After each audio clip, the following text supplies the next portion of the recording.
Olá, CAI, Beneficiamento de Minério, que é o professor Lucas, e a gente vai dar continuidade na nossa disciplina de controle estatístico de processos.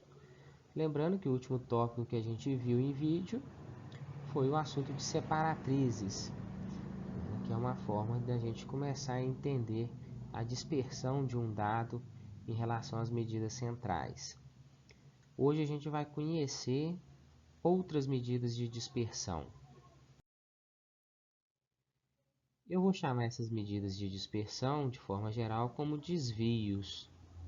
A gente vai conhecer hoje a variância, o desvio padrão e a amplitude.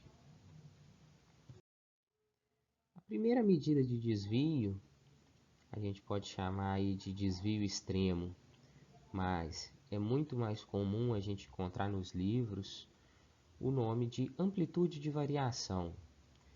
Ela nada mais é do que a diferença entre o valor máximo e o valor mínimo de um conjunto de dados.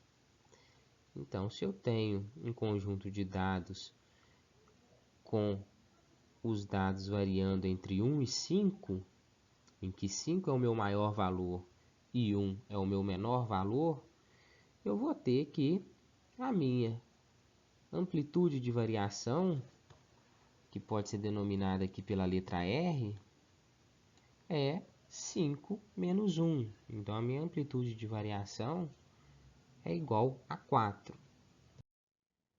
Vamos considerar esse exemplo para a gente entender melhor essa noção de amplitude de variação. Esse exemplo me dá duas linhas de produções diferentes de uma peça. O objetivo é a gente ter uma peça de tamanho de 75 centímetros.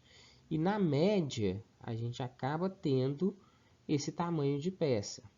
Tá?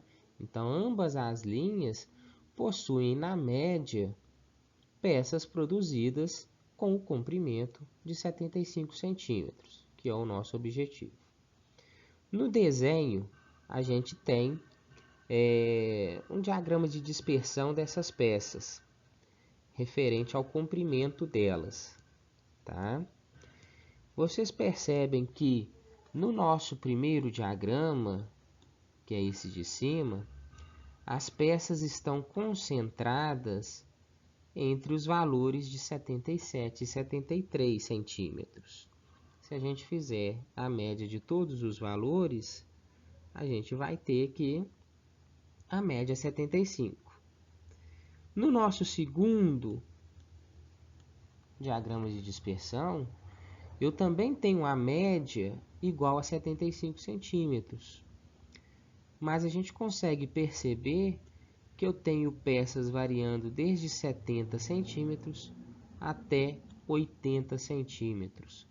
Então, a gente pode falar que o comprimento das peças produzidas nessa segunda linha de produção é muito mais disperso. A gente tem uma variação muito maior em relação à média. Tá? Vamos calcular aqui a nossa amplitude.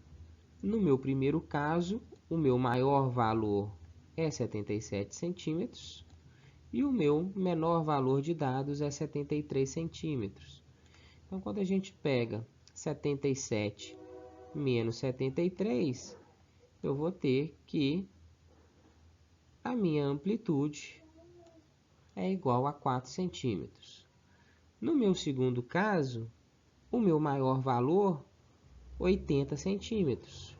Então, meu maior comprimento, o meu valor mais extremo de dados, no máximo, é 80 centímetros.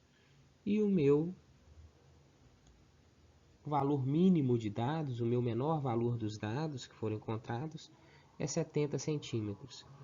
Então, a gente faz o valor máximo menos o valor mínimo, ou seja, 80 menos 70, para encontrar a amplitude igual a 10 centímetros.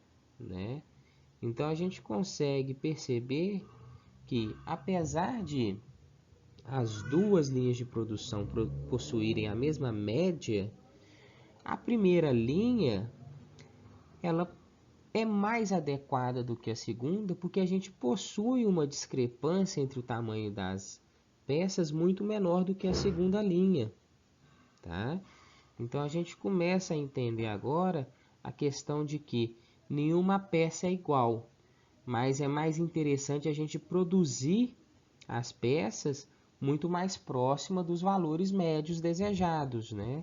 Então, quando a gente tem uma amplitude de 4 centímetros, começa a parecer que essa primeira linha de produção é muito mais adequada e interessante do que essa segunda linha de produção, que possui uma amplitude de 10 centímetros.